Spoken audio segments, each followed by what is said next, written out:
Greetings, my dear viewer. You're on the channel The Price of Cheating. The channel is for those who appreciate traditional family values and condemn adultery. So be sure to subscribe to the channel. Let's get started. Oliver settled into the chair that had been his personal seat for the last 10 years. A chair gifted to him by his ex-wife for Christmas. It always seemed like an odd present to him. Who gives a chair for Christmas? But she had known him better than most. She understood that this seemingly unusual gift was perfect for him. The chair felt like it had been custom-made to his dimensions. The cup holders were ideal for his drinks, and the Bluetooth speakers built into the headrest enveloped him in sound. Many nights he had fallen asleep in this chair, comfortably stretching his legs. This chair was the last reminder of a life he once had.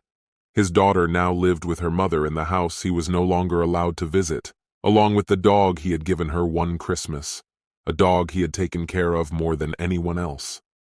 His daughter had never been the one to walk, feed, or bathe the dog. She only hugged it while Oliver sighed heavily. This was his first Christmas alone, just him and the chair. As he sat there, his phone rang. The name on the screen made him frown. He glanced at the clock. The day was nearing its end, and this had been the longest Christmas Eve he could remember. Was it worth answering? He could easily ignore the call and let the answering machine pick it up. But something inside him, the part of him that lived for self-punishment, made him answer the phone. It was like an itch he couldn't stop scratching. "Hello, Amelia," he said, bringing the phone to his ear. Her voice, familiar but burdened with sadness, echoed in his mind. There was still sweetness in her tone, though it was now tinged with the sorrow that had colored their recent conversations. The silence between them wasn't empty. It was filled with the weight of their 18 years together, the joy they had shared, and the grief they had endured. Finally, Oliver broke the silence. "I didn't think you'd call this year." "Why wouldn't I call?" she responded softly. "We promised, remember? We swore we would always be the first to wish each other Merry Christmas no matter what. That was our rule." A faint smile crossed his face as he recalled it. "Promises were always your strong suit." "Oliver, you're right. It's my fault. That's all in the past now," she said, leaving a pause for him to accept her apology. But before he could, she spoke again. "So, what are you doing tomorrow?" "Nothing special," he replied. "I'll give Olivia her gift when you drop her off, then head to my parents for dinner. What about you?" "Oh, nothing special," she said, though they both knew it wasn't true. Oliver was about to let the lie slide, but he couldn't hold back. The familiar urge to stir old wounds overtook him. "So, no plans with... what's his name?" She held her breath for a moment. Even without saying his name, the mention of her new boyfriend was a painful jab. "You mean Charlie?" she finished for him. "Yes, Charlie," Oliver said, unable to completely hide the bitterness in his voice. Just saying his name sparked a surge of anger inside him. He had replayed it over and over in his mind. It wasn't just a single moment. It was an entire hour of reading her messages. Each one revealed the details of her 3-year affair, each one a fresh wound, leaving a void where his heart had once been. Amelia sighed, her breath carrying the weight of her sorrow. "If you really want to know, we're going to his parents' place after we drop off Olivia." "Of course," he muttered under his breath. A tear slowly rolled down Amelia's cheek, though Oliver couldn't see it from the other end of the line, and even if they had been face to face, he probably wouldn't have noticed. Engulfed in a fog of confusion, he barely noticed when Amelia approached him with fury. Her words dripped with venom as she hissed, "I really don't understand why you're so angry. You don't care anyway. You're the one who left, remember?" He only laughed louder. It amazed him how she always managed to turn the situation upside down, as if it were her talent, almost a gift. But if she had a superpower, it wouldn't be telepathy or anything impressive. No, her gift was the ability to reshape reality to suit herself, denying any responsibility. "What's so funny?" she demanded, her anger flaring even more. "Why do you never take me seriously?" "Because Amelia," he replied, shaking his head in disbelief. "You're full of nonsense. That's why." Me? I'm full of nonsense? She asked, her voice rising in astonishment. Exactly, he confirmed, still stunned that she even asked the question. I'm the one who ruined everything? Seriously? And what about your 3-year affair? That didn't affect anything, right? All those nights when you sat next to me watching movies while secretly texting him, did that mean nothing? Or the emergency 3-day trip to take care of your sick mom? Enough! I've heard enough, she interrupted, raising her voice to shut him up before he could continue. And perhaps that was for the best. There was a lot more he wanted to say. You've heard enough? Really, Amelia? His voice grew sharper, irritation building as her defense began to crack. She was on the verge of tears, her breathing unsteady, trying to hold herself together. Yes, she whispered, her voice trembling. I know I messed everything up, Oliver. I destroyed it all. I was selfish. I didn't appreciate you. She paused, and her guilt was evident in every word. I tore our family apart. Every day I wake up in a house that feels like an empty shell without you. Our daughter can't even look me in the eye. Her voice broke, but she continued through the pain. And every night when I close my eyes... Don't, Oliver interrupted, his voice filled with emotion. Just don't. He felt himself losing control, his composure slipping. Why couldn't he just stay calm? Why did she still have such power over him, making him unravel like this? Don't what? Amelia snapped, her eyes narrowing. Tell the truth? Isn't that what you've always wanted? She hoped for some reaction, a smile, a laugh, something that might ease the tension. Humor had always been their thing. They'd bonded on their first date watching A Few Good Men and throwing lines back and forth from the movie. But now those memories offered no comfort. Oliver's face hardened. All he could think about was how much she had thrown away for some random guy she met online. His gaze turned cold, piercing, like an icy stab. Oh, I'm all for the truth, he replied, his voice chilling. The problem is I always have to drag it out of you because all you do is lie. His words hit her like a slap. She burst into tears, her body shaking with sobs she had held back for so long. He saw her pain, but couldn't find any sympathy in himself. Despite everything, the separation, the hurt, his heart still somehow beat in sync with hers. In his mind, he still pictured her sitting in the living room they once shared, wrapped in an old robe she couldn't part with.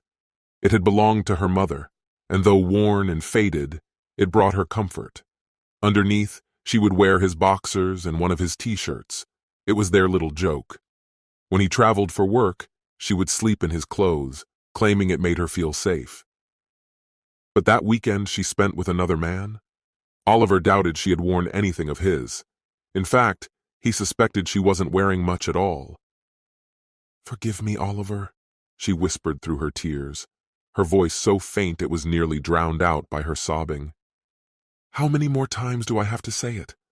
How long will it take until you finally forgive me?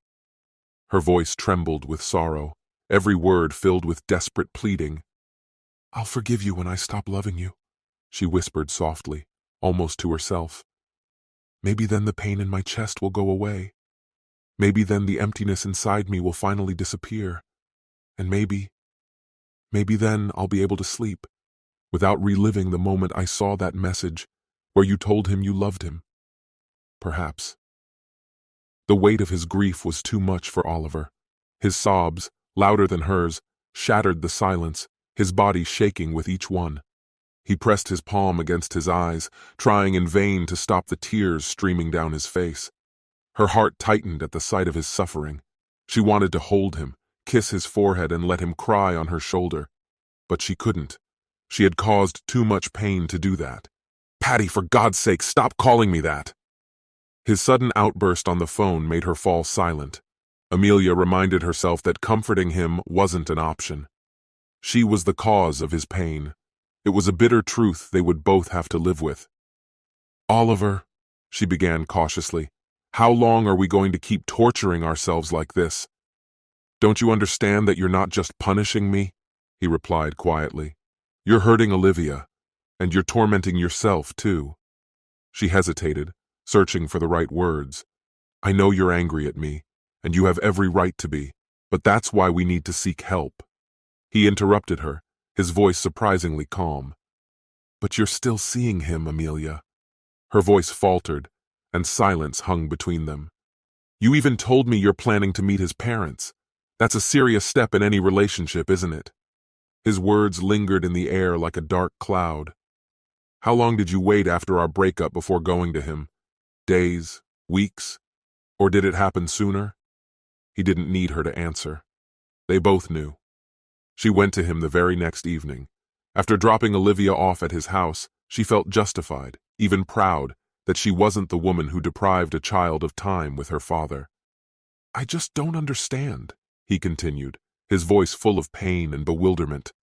"After everything we've been through, how could you think so little of us, of me?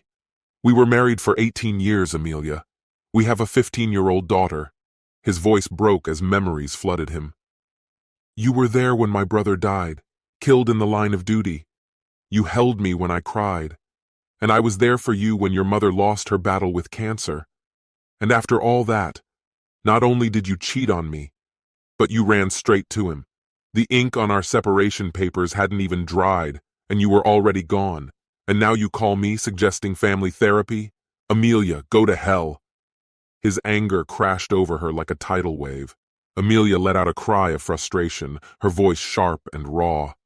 But something inside Oliver shifted this time. It all became clear to him. Yes, Amelia had always been selfish, and she always would be. It was no secret that Oliver loved her more than she loved him. That didn't mean she didn't love him at all. She did. But their marriage had always been about making her happy. As long as she was content, nothing else seemed to matter. Neither of them realized what their relationship truly was until it was too late. Oliver was raised to believe that his wife's happiness was his highest calling. He took pride in being the perfect husband. He never cheated, never yelled, never raised his hand in anger.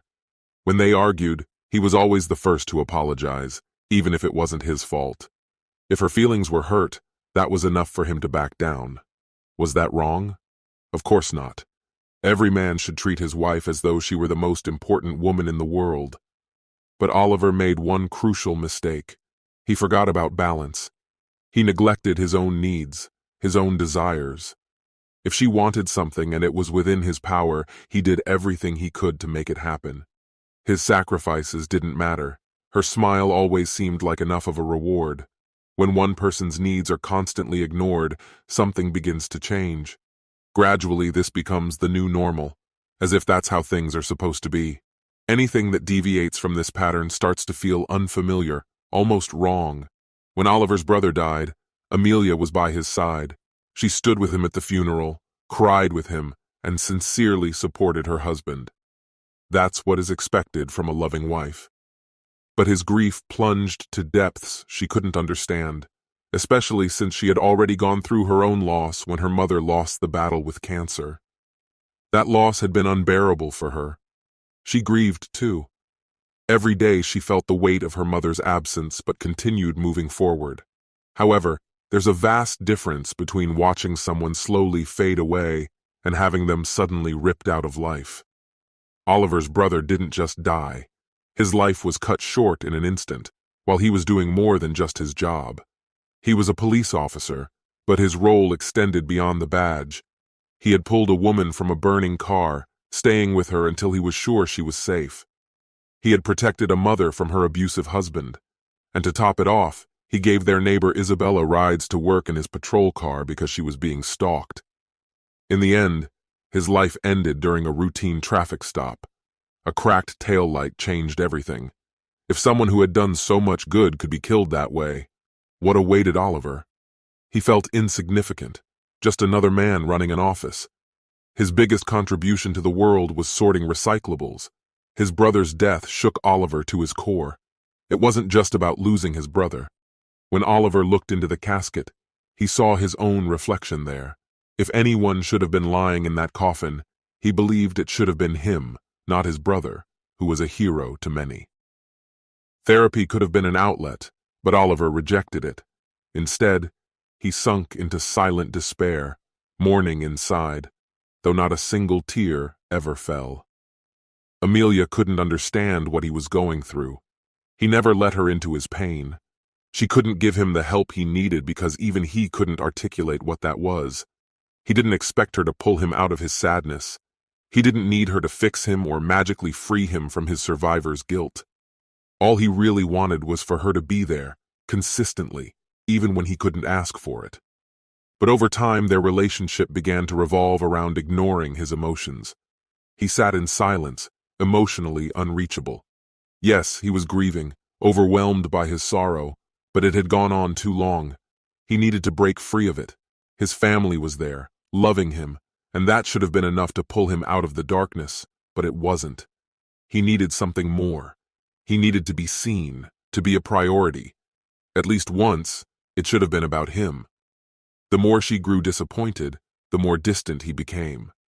The further he withdrew, the more everything fell apart. And that's when Charlie entered the scene. She met him online. But no, this wasn't an innocent conversation about recipes or home projects. Amelia was looking for something, confirmation that she was still attractive, still worthy of attention, and she found it. She didn't intend to be unfaithful. A few flirty messages, a couple of pictures, it all seemed innocent enough. "You're just gorgeous," he told her. The picture she sent wasn't even her best, but he made her feel like a supermodel. That's how it all started. Playful texting grew into something more pictures, more confessions. Then came the bikini shot. His compliments made her laugh. And the pictures kept coming, each one bolder than the last. But that was just on the surface. If it had all stopped there, she might have been able to pull back before things went too far. But it was the phone calls that really hooked her. Stolen moments during the day, the sound of his voice, his laughter, his breath that felt so close. It was those fleeting connections that made resistance impossible. He was no longer just a faceless figure behind the screen, sending her playful messages. He had become someone real, a man with warmth, humor, and a genuine interest in her. Each conversation revealed his sensitivity, and she began laughing in a way she hadn't for years. When she complained about her husband, he was always there, encouraging her and making her feel needed, just like Oliver used to. The last holiday weekend, woven from layers of lies, became the final chapter of her marriage. He knew about her mother's illness, the slow devastation of cancer. When Amelia suddenly left to be with her, his thoughts immediately took a dark turn. He should have felt her grief, the kind that was supposed to bring them closer. But instead, his jealousy and insecurity forced him to break out of his selfishness. Deciding to be by her side, he panicked and booked 2 last-minute tickets, hoping they would go together. His intention was to show up with Olivia to support Amelia in this difficult time. But Amelia firmly rejected the idea. She insisted that this was a journey she needed to go through alone, which puzzled him. Why would anyone want to endure such a painful experience without their partner's support? Why was she pushing him away when he was ready to be there for her, even just to comfort her? And yet, when her mother died, she didn't ask him to come. That's when doubt began to take root in his soul. His suspicions started to grow from small things. Her phone was always with her, even in the bathroom. She placed it face down on the table or turned it away when texting. Sometimes she even left the room to take a call. One day, by pure accident, she left her phone at home. Curiosity gnawed at him, and he tried to unlock it, only to find that she had changed the password from their anniversary date. Her old code had been used for everything, her bank accounts, voicemail, all her passwords. But now it was different. When she rushed back, clearly anxious to retrieve it, his suspicions deepened even further. The fear in her eyes was almost a confession, but he needed more. He waited, keeping his doubts to himself, watching her carefully, pretending he suspected nothing. Finally, the day came when he saw her enter the new code. The new code, a 4-digit combination, meant nothing to him. He silently repeated the numbers until they were imprinted in his mind. Later, he would learn that those numbers were Charlie's birthday. Oliver looked at the clock on the wall and realized that Christmas had officially arrived. "It's Christmas now, Amelia," Oliver said, feeling utterly exhausted after their brief conversation. She sobbed on the other end. "Yes, I guess it is." Neither of them was willing to end the call. Their reluctance to hang up mirrored the state of their relationship. Despite everything, neither of them had filed for divorce. Even though Amelia was planning to meet Charlie's parents that day, she hadn't taken the final step. A part of her, despite everything that had happened, was still hoping for a Christmas miracle. She wanted Oliver to say he couldn't live without her, that he was coming back. If he had said that, she would have left Charlie in an instant. But Amelia didn't realize that her hesitation, her inability to put Oliver first, was exactly what prevented that miracle from happening. Every day that she didn't make him her priority, he drifted further away. They were both trapped, with no clear way forward. Though Oliver still had feelings for her, they were weighed down by pain and conflict. Her betrayal had hurt him deeply, but it no longer consumed him as it once did. There was a time when thoughts of her and her affair occupied his mind, but now those moments were becoming rare. Today was an exception. Soon the days would pass, and she would appear in his thoughts less and less. Over time, she would become just the mother of his child, a distant memory of a person he once knew. This limbo couldn't last forever. "Merry Christmas, Amelia," Oliver finally said, and this time, he meant it sincerely. "I hope you find what you're looking for." Amelia exhaled shakily, her voice filled with sadness. The Christmas miracle she had hoped for wasn't going to happen this year, maybe next year. "Merry Christmas, Oliver," she whispered. She swallowed, holding back the words she really wanted to say. "I love you." But she knew he wouldn't say them back, even if he still felt it deep down. She missed hearing those words that he used to say so easily. No matter how many times Charlie said them, they never sounded the same. Oliver was her first love, her confidant, her soulmate. Losing him was a loss she couldn't fully comprehend. When the call ended, the silence that followed was overwhelming. Amelia burst into tears, wishing with all her heart that she could turn back time to the day she gave Oliver that chair. She realized she had made a terrible mistake, that Oliver would never come back and never forgive her. She was miserable with Charlie. This concludes the story. If you like it, then put your powerful like and subscribe to the channel.